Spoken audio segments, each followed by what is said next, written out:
No. No.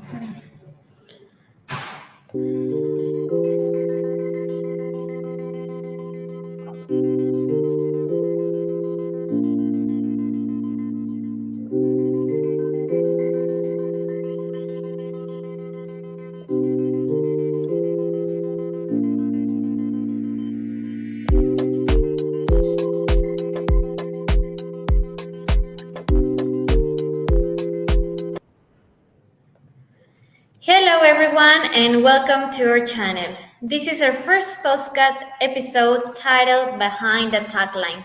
My name is Andrea, and from the sunny island of Malta, I am with my team Angela, Hi everyone. Elizabeth, Hey people. and Faith. Hello. Thanks, ladies. How about we get started? In today's episode, we'll expose and delve into misleading advertising, looking at how brands confront or hide challenges through advertising. To start off, Faith, could you please explain to the audience what this modern ethical issue is? Okay, thank you, Andrea, for that introduction. Have you ever bought something that wasn't what you saw in the advertisement? Yeah. You probably Definitely have. Yeah, that's true. That experience is a clear example of what we are going to talk about deeply. So, when we talk about misleading advertising, the term often refers to any type of marketing or promotional message that deceives consumers.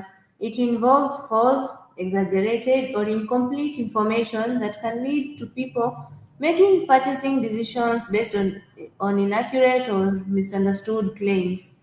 So, to put an example out here, weight loss is an example of misleading advertising. How exactly?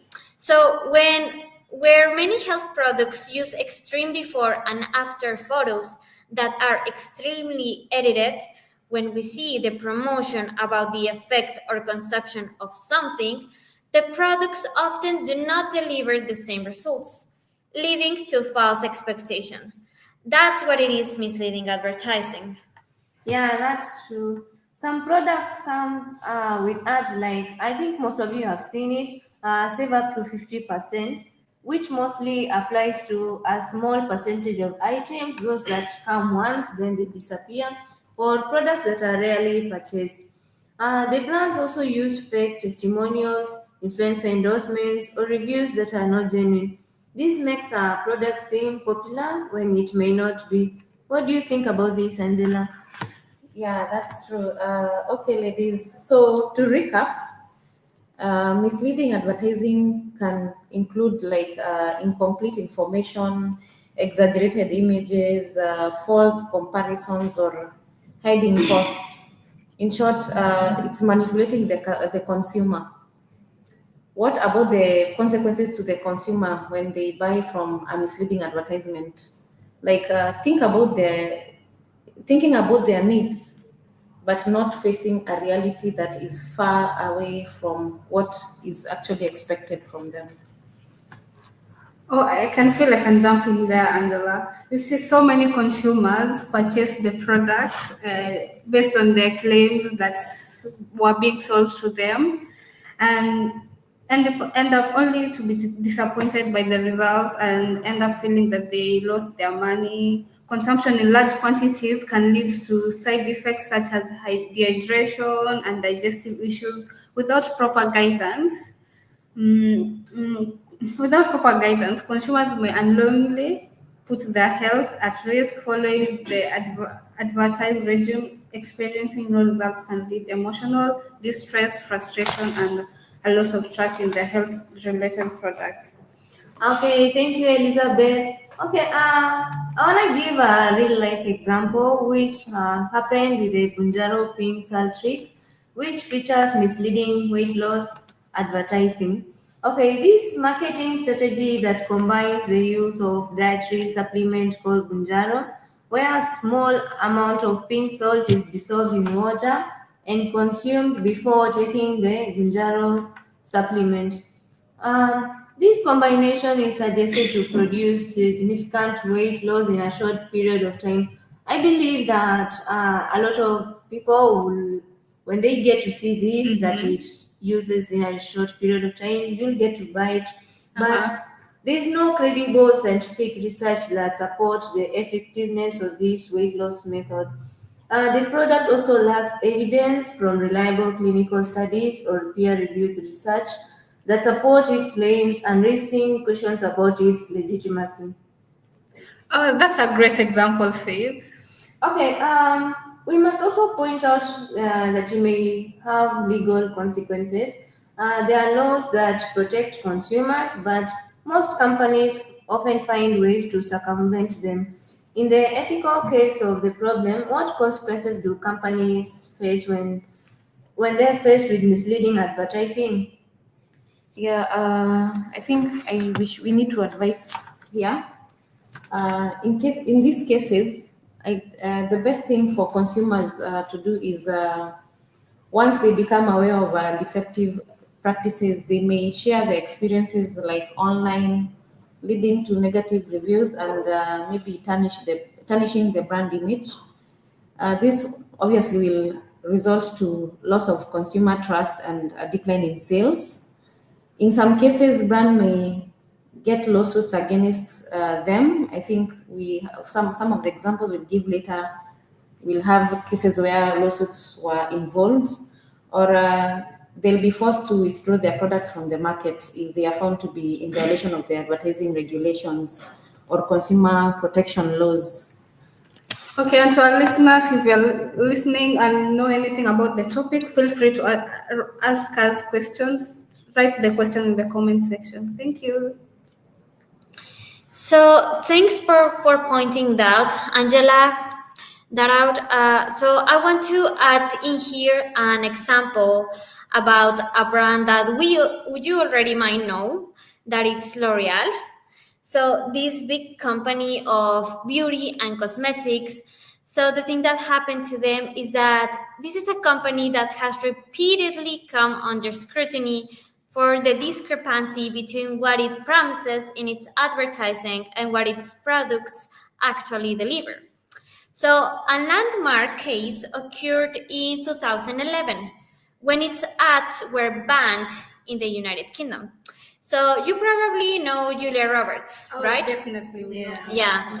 So this renewed artist and beauty icon starred in a campaign for Lancome's Luminous Liquid Tint Foundation. So this product was claimed to enhance the skin's natural glow. However, Robert's image was flagged for being excessively digitally retouched, without a single expression line, without almost artificial skin. So you might say not natural, very for what the product was trying to sell. So the ASA, the British Advertising Standards Authority, considered that the ad created unattainable expectations. So that was a really popular case that got in trouble for L'Oreal. And in the same year, the same fate befell another star, Christine Turlington. She's a model. So she was collaborating with Maybelline, who is also owned by L'Oreal. And she was promoting an anti-aging foundation. So you see, girls, in both cases, the figure faces were used to sell a perfect execution. So in their pictures, in the ads and the banners that they were showing, they were just practically showing this perfect face that it seemed like no one has the face like that, not even an expression line. That was like very edited, Yeah. So something that was considered misleading, given the level of digital editing and the lack of clinical support for the claims made. Because during that time, L'Oreal was very proud. They were standing by saying that their products could be that perfect. And by using their products, the woman can get to that perfection of beauty, which is Yeah. like completely not realistic. Yeah. So, more recently, in 2021, the company faced a class action lawsuit in New York for advertising an anti aging moisturizing, offering regenerative benefits thanks to collagen. So everything was putting the sights on this product because of collagen. I mean, such a Useful product. such an important material, you know, such an important ingredient to say for popular trending right now for everything, you know. The formula was promoted as the ultimate in anti-aging care, but it did not contain active collagen or offer results beyond basic hydration. So at the end, with this lawsuit, is that the court found it entirely plausible for a reasonable consumer to believe the product had effects similar to the known aesthetic benefits of collagen, when in fact there was no evidence to support these claims. Yeah, so another example that I think everyone is aware of is the popular energy drink, Red Bull. I think we've all seen the popular tagline, Red Bull gives you wings. Yeah, so they were also involved in a class action lawsuit for about $13 million. Oh, that's much. Yeah, so, Wow. but I think whoever, part of the people or part The of the accused. customers who were given part of the money, there were so many, the only, like each customer got $4, which is like a rip-off. So the lawsuit accused the company of misleading advertising by promoting its energy drinks as more effective than a cup of coffee. The advertisement actually made customers believe that Red Bull provided greater benefits than ordinary caffeine sources, justifying their higher prices. We all know how expensive it is. Then the lawsuit also argued that the company misled customers by implying that the energy drink provided superior performance enhancing effects when it contained no more than a regular cup of coffee. And I believe all of us, we've tasted it. You don't even feel the caffeine, you actually feel more of the sugar. Yeah, definitely. Yeah, those are great examples. Thank you, Andrea and Angela. Okay, to add, just misleading advertising isn't just a legal issue, but a real ethical dilemma that affects everyone. I would like to hear Elizabeth's opinion on this. Thank you, Faith. I would like to talk about the popular cereal brand, Kellogg's.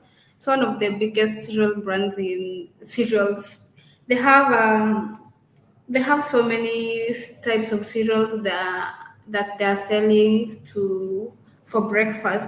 Most of you see when you see most of their products, they are labeled sugar free, heart healthy, made with whole grains, good source of vitamins and minerals, and they are form a part of a balanced diet when you take it, or a balanced breakfast for sure, and they're advertising them. But when you when you consume them, that is a research was done that the products they don't do as they don't do what they say they do when they're advertising them. It is believed to contain more sugar, they're low in fiber and protein. So when you see at their advertisement, you'll see they will say there's whole grains, claims they also have heart healthy. Yes, they contain a lot of sugar, a lot of color, a lot of synthetic production. This does not align with their healthy claims. Also, they had a lawsuit in 2021 that they were able to settle it, and this made the consumer trust in them to go low, and their productions went low. So I advocate that the brand should be able to be honest, so that they are in their marketing, so that they are able to sell more. Yeah, that is very nice, Elizabeth. That's a great example also. I recently read from a website called Camp House, whereby they're talking more about misleading advertising, and misleading claims are often subtle, making it difficult for the average consumer to spot the deception. They gave from the research, it's 52% of people worldwide report encountering false or misleading information regarding the sustainable actions of brands. I think 52% is just A way lot. up. Yeah. Yeah, it's a lot. So this trend of misleading advertising or information to consumers normally tends to underscore the need for brands to ensure that their sustainability claims are accurate and validated to maintain consumer trust and avoid legal repercussions. Well, yes. I mean, to talk about the legal repercussions, I mean, it's not only about talking about the brand image, it's a lot that it's going on. Thank you, Angela, for that. So, to recognizing all of this, and as a final personal opinion, from an ethical perspective, advertising must be honest. I mean, misleading consumers affects trust in brands and the market in general. Furthermore, we already know that the consequences can be negative for everyone involved. I mean, I have no doubt that there are extreme cases where lives are put in risk by poorly directed product advertising. Therefore, it is essential that companies assume their responsibility and promote ethical and transparent advertising. I mean, how hard can it be? We are Extremely. we are marketing students. I'm sure we're gonna face these kind of issues in companies, but the way to responsibly go through them, to look forward for the be health of our consumers, I mean, it's really important. We are all consumers, and we have to point out what is responsibly ethical for in these cases. Yeah, true. On my end, I think ethical advertising is like a non-negotiable for any brand to survive. Customers or consumers need honest messaging to build long-term trust and brand reputation. So it means customers need to back up any claims with data and avoid vague statements to exaggerate the impact on the customers. Yeah, that's perfect. Okay, I'd like to add my own opinion. Misleading advertising isn't just a clever ploy, it's a short term gain with long term consequences. However, transparent marketing is just not good practice, it's good business. When most brands choose honesty, they don't just sell products, they build trust, loyalty, and long term value with its customers. In the marketplace of ideas, okay, clarity is currency and trust is everything. I believe everyone will agree on me with that trust is everything. Yeah, Yeah. I mean, Yeah, it's really interesting to realize these ethical issues in marketing, right?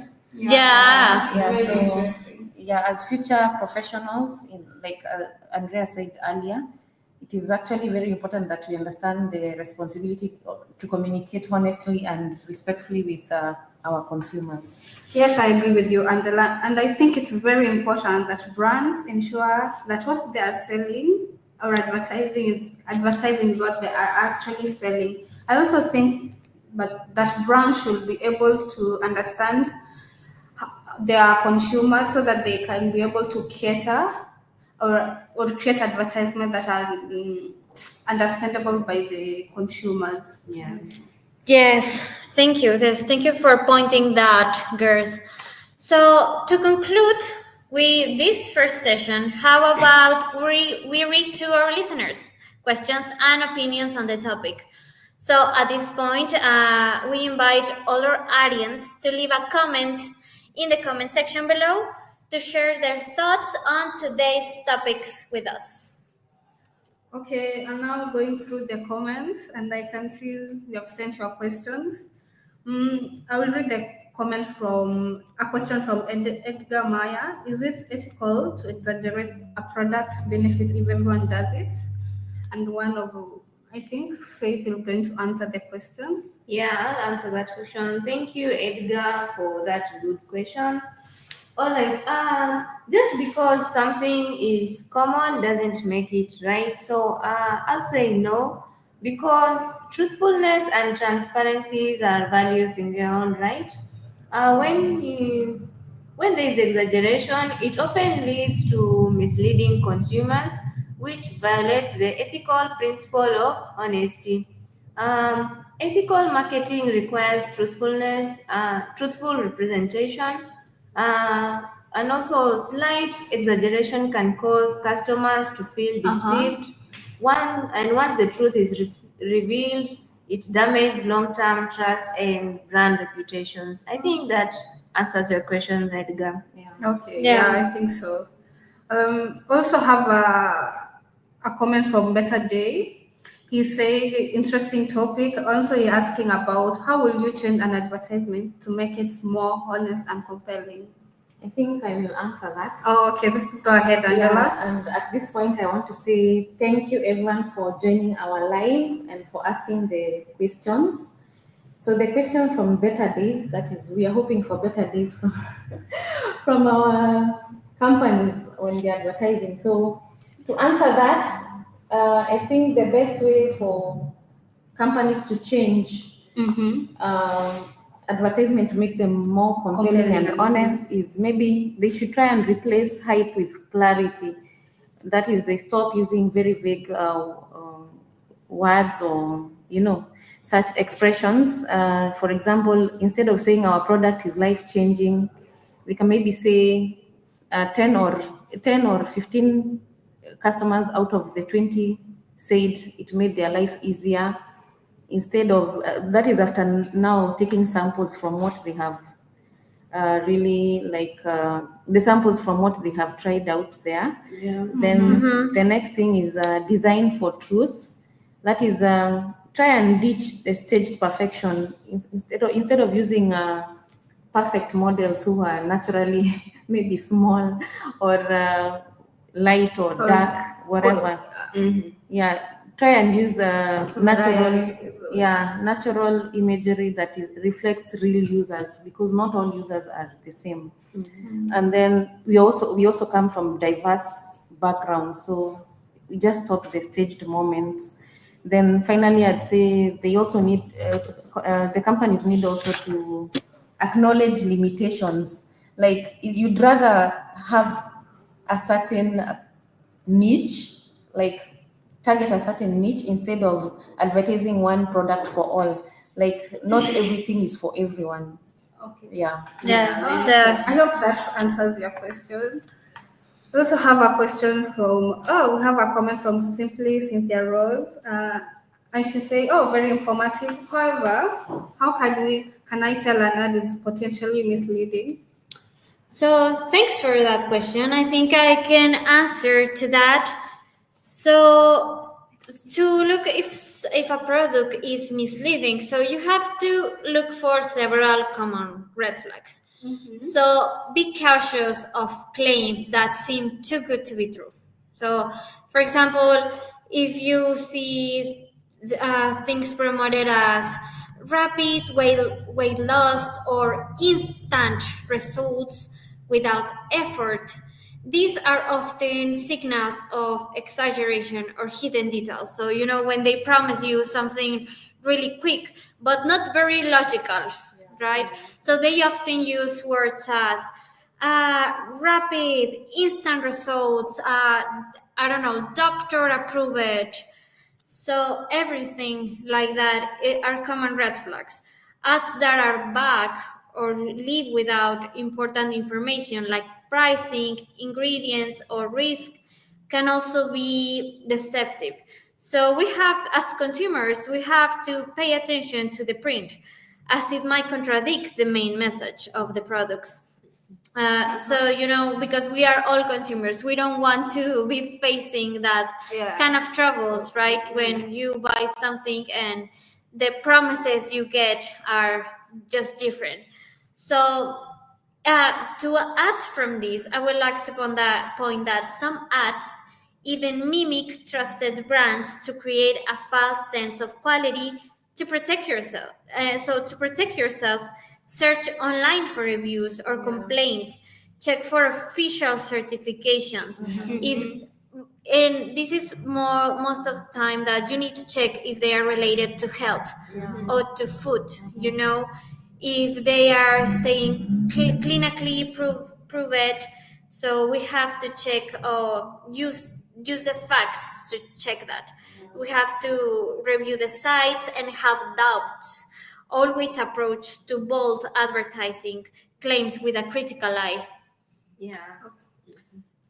Okay, thank you, Andrea, for answering the questions. I can also see a question from Unoma. She's asking, can we vet these ads before they go out? I think Definitely. so. Definitely, the company should be able to have a process in which they approve the adverts to ensure that we are all going through all the departments ensure that what is in the advert is what it's actually in the product. Oh, Yeah. thank you. Okay, so thank you. I think we have a lot of questions. Sadly, we don't have the time for that, but we are really thankful for you to join us to be here with us. So thank you for your questions. Thank you for my team for your answers. It was a very interesting topic to discuss. And that will be a wrap for today's episodes in Behind the Tagline. Yeah, behind the tagline.